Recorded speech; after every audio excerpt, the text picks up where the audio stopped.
ARY knowledge में आपका स्वागत है। मैं आनंद सर आप लोगों के सामने आज कुछ न्यू अपडेट लेकर आया हूं। जैसा कि मेरे चैनल को सब्सक्राइब करें एंड लाइक कर लें एंड ऑल नोटिफिकेशन ऑन कर लें, जिससे नई नई नौकरियों की जानकारी और नए नए अपडेट की जानकारी आपको टाइम टू टाइम प्राप्त हो सके।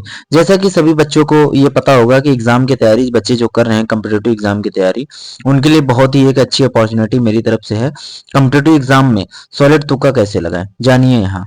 जैसा कि हर बच्चे का समय होता है, क्योंकि टाइम नहीं है आजकल के बच्चों के पास पढ़ने का। वो सोचते हैं कि कैसे न कैसे करके मेरा एग्जाम निकल जाए। उनका फोकस ये होता है कि एग्जाम निकालना, ना कि पढ़ना। क्योंकि पढ़ना, आजकल बच्चे पढ़ते तो हैं, लेकिन जैसे मान लीजिए कि आपका 100% एग्जाम आया, 100% में आपको 60% आपका एग्जाम क्वालिटी मतलब क्वेश्चन आ रहे हैं आपको, ठीक है। और मान लीजिए आपको आगे चल के मान लीजिए 40% आपको क्वेश्चन नहीं आ रहे हैं, तो ये मान के चलिए सभी बच्चे ये सोचते हैं कि इसको तुक्का कैसे लगाएं। बहुत तो बच्चे ऐसा कर देते हैं कि 60% पेपर कर लेते हैं अपना, और उसके बाद 40% में इतना रॉन्ग कराते हैं कि 60% भी 40% के बराबर हो जाता है। तो जैसा मैं आप लोगों को बता दूं कि तुक्का लगाने का भी एक तरीका होता है, क्योंकि तुक्का लगाना भी एक कला है। क्योंकि आप रूल के तरीके से तुक्का लगाएंगे तो आपके क्वेश्चन सही होंगे। क्योंकि ऑप्शन जो ए बी और सी डी होते हैं, इसमें भी एक नियम होता है। इस नियम से आप लगाएंगे तुक्का, तो मान के चलिए 100% आपका पेपर श्योरली निकल जाएगा। और मान लीजिए 60% आपका पेपर हो गया और 40% में आप लगाना चाहते हैं तुक्का, तो आपका 100% 85+ मेरिट आपकी क्लियर हो जाएगी। आने वाले महीनों में कई प्रतियोगी परीक्षाएं आयोजित होने जा रही हैं, जिसकी तैयारी आवेदकों ने शुरू कर दी है। तैयारियों के बीच एक ऐसा महत्वपूर्ण सवाल है जिसके बारे में स्टूडेंट जानना चाहते हैं कि वो एक, अगर किसी परीक्षा में निगेटिव मार्किंग नहीं है तो हम उसमें सही तुक्का कैसे लगा सकते हैं, ताकि हमारा ज्यादा से ज्यादा सवालों को सही हो सके। कई बार होता है कि किन जिन सवालों के जवाब हमें नहीं पता होते हैं उसमें तुक्का लगा देते हैं। इसमें या तो कभी कभी ज्यादा सवाल सही हो जाते हैं या एक एक या दो सही होते हैं। तो बता दें कि इसका भी एक खास तरीका है। अगर आप उस तरीके से तुक्का लगाना चाहते हैं तो आपके ज्यादा से ज्यादा सवालों के सही होने की संभावना रहेगी। तो चलिए बताते हैं कैसे लगाएं परीक्षा में सही तुक्का। ऑनलाइन एग्जाम, ऑनलाइन जो एग्जाम होते हैं कैसे लगाएं तुक्का। ऑनलाइन एग्जाम के बारे में मैं बता दूं उदाहरण। इसमें सबसे पहले आप ऑफलाइन एग्जाम के बारे में सुन लीजिए कि ऑफलाइन एग्जाम में तुक्का कैसे लगाते हैं। उदाहरण तौर पर अगर आपने 100 अंक के पेपर 60 प्रश्न पूरी सही हल कर दिए हैं, तो आपके पास बचे 40 अंक के सवाल हैं। अब इन 40 सवालों को देखते हुए आपको तुक्का लगाना है। सबसे पहले आपको बता दें कि 100 अंक के पेपर में यदि 25 प्रश्नों का जवाब ए ऑप्शन है, तो 25 का जवाब बी ऑप्शन होगा। ये क्लियर है?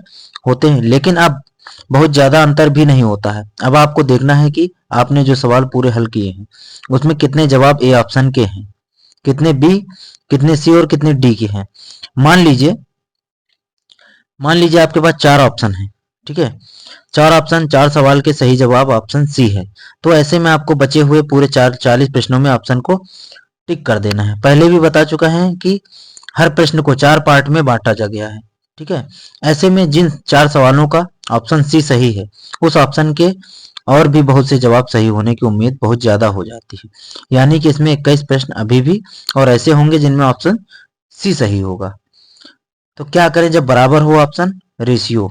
जैसा कि मान लीजिए रेशियो बराबर हो तो आपको क्या करना है मैं बता रहा हूँ, वीडियो में बने रहें, वीडियो को स्किप ना करें, नहीं तो आपको पूरी जानकारी प्राप्त नहीं हो पाएगी और परेशानी आपकी बनी रहेगी। सिलेक्शन ऐसे ही बच्चों का नहीं होता है, जो पूरा वीडियो नहीं देखते हैं उनका सिलेक्शन होना जरूरी है ही नहीं। तो ये जरूरी नहीं कि ऑप्शन का रेशियो बराबर हो सकता है जो 60 सवाल अपने सही किए हैं उसमें 16 सही जवाब ए ऑप्शन के हों, 17 बी ऑप्शन के, 14 सी के और 13 डी के। तो ऐसी स्थिति में क्या आप करेंगे? ऑप्शन का रेशियो लगभग बराबर हो जाए, इसके लिए आप ट्रिक अपना सकते हैं। 40 बचे प्रश्नों में आपको पहले 3 प्रश्नों में ऑप्शन ए को टिक करना है, वहीं दूसरे 3 प्रश्नों में ऑप्शन बी को सिलेक्ट करना है। ये चीजें जो मैं बता रहा हूँ बेटा बहुत ध्यान से सुनिएगा आप लोग। ऐसी गलतियां आप करोगे तो आपका सिलेक्शन श्योरली होना नहीं है। क्योंकि बच्चे रेलवे की तैयारी कर रहे हैं, एनटीपीसी रेलवे की तैयारी कर रहे हैं, बैंक की तैयारी कर रहे हैं, पुलिस की तैयारी कर रहे हैं, स्टेट पुलिस की तैयारी कर रहे हैं। तो बच्चे लगभग ये मान के चलिए कि हर विभाग में तैयारी कर रहे हैं। तो उनको ये ट्रिक भी मालूम होना चाहिए, क्योंकि सभी बच्चों को ओवरऑल होता है, ये मान के चलिए सभी बच्चों को पूरे क्वेश्चन के जवाब नहीं आते हैं। तो इसलिए ये जरूरी बहुत ट्रिक, बहुत जरूरी जानकारी आपको है। इससे आप लोगों का सिलेक्शन श्योरली हो सकता है। ऑप्शन बी को तीसरे 3 प्रश्नों में सी को और चौथे 3 प्रश्नों में ऑप्शन डी को टिक करना होगा। मतलब कहने का मतलब ये है कि हर 3 का रेशियो चलना है, 3/3 का रेशियो लेके चलना है। पहले 3 क्वेश्चन में ए सिलेक्ट करना है, फिर दूसरे क्वेश्चन में बी सिलेक्ट करना है, ठीक है। और सी में 3-3, मतलब सी में फिर सी को 3 क्वेश्चन सी सही करना है और डी में 3 क्वेश्चन सही करना है, ठीक है। तो मतलब कहने का मतलब यही रेशियो लेके चलेंगे तो आपके क्वेश्चन सही हो सकते हैं। ऑनलाइन टेस्ट में कैसे तुक्का लगाएं?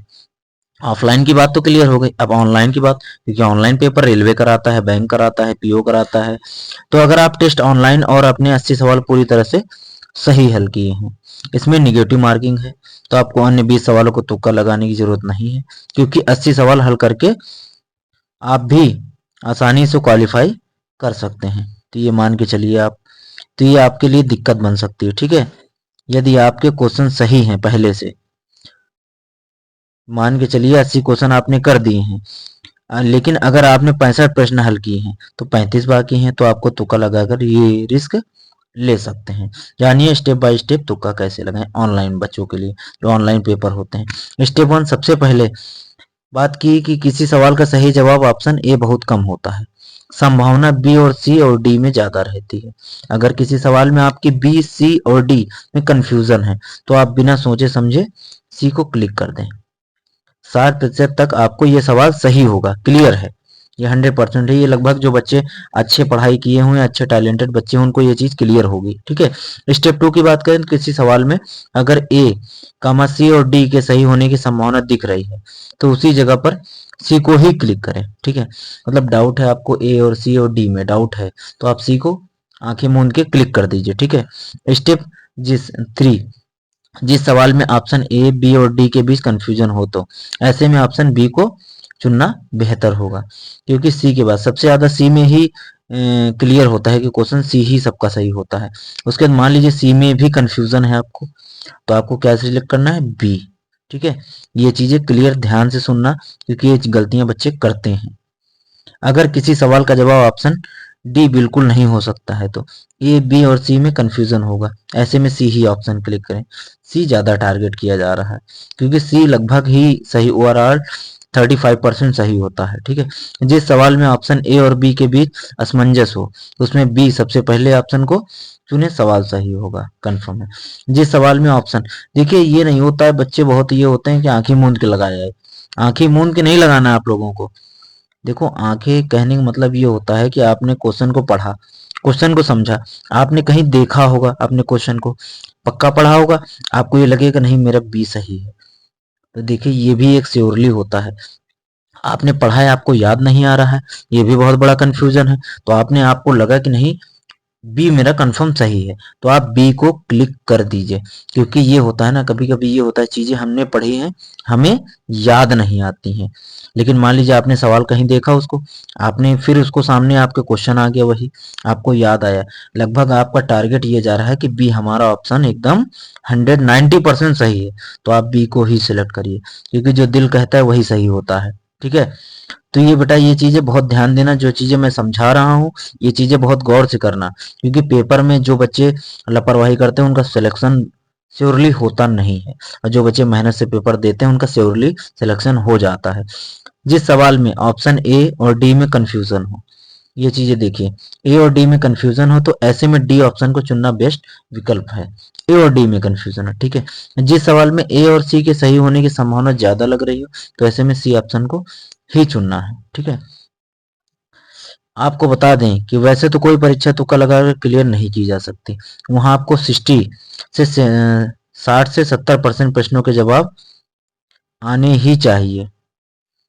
तो केवल वह काम करता है जो केवल 10 से 15 नंबर कम पड़ रहे हो। ऐसे में अगर आप ऊपर दिए गए तरीकों से तुक्का लगाएंगे तो आसानी से क्वालिफाई कर देंगे, ठीक है बेटा। तो मैं यही चाहूंगा जो बच्चे मेहनत कर रहे हैं, जो कॉम्पिटिटिव एग्जाम की तैयारी कर रहे हैं, तो वो मेहनत सही से करें, क्योंकि मैं भरोसा करता हूँ खुद की मेहनत पे, ना कि तुक्का पे।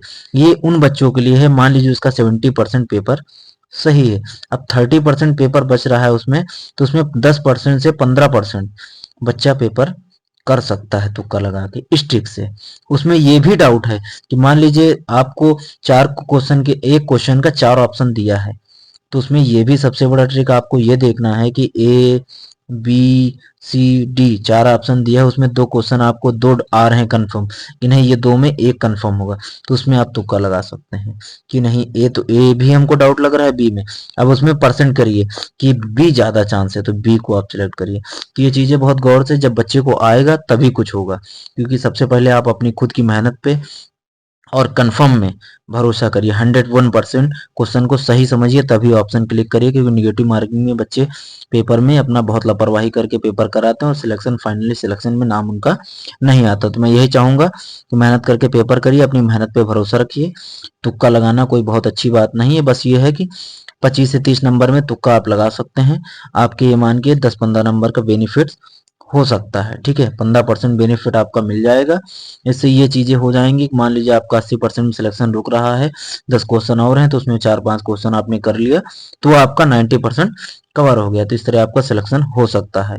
तो आप तुक्का लगा सकते हैं, बट लेकिन ये सोचिए कि पूरा पेपर तुक्का लगाएंगे तो आपका सिलेक्शन श्योरली नहीं होगा, क्योंकि पूरा पेपर तुक्का लगा के कभी नहीं होगा। ठीक है, तो बेटा मैं यही चाहूंगा आप लोगों से कि मेहनत करके अपने भरोसे पे रखिए। कोई भी एग्जाम, रेलवे का हो, कोई भी कॉम्पिटेटिव एग्जाम, बीपीसी का, बैंक का हो, बिहार का हो, या मध्य प्रदेश पुलिस का हो, यूपी पुलिस का हो, आर्मी का हो, फौज का हो, अग्निवीर का हो, कोई भी एग्जाम आप देना चाहते हैं तो आप खुद की मेहनत से 100% मेहनत पे अपने भरोसा रखिए, तभी आपका सिलेक्शन हो पाएगा।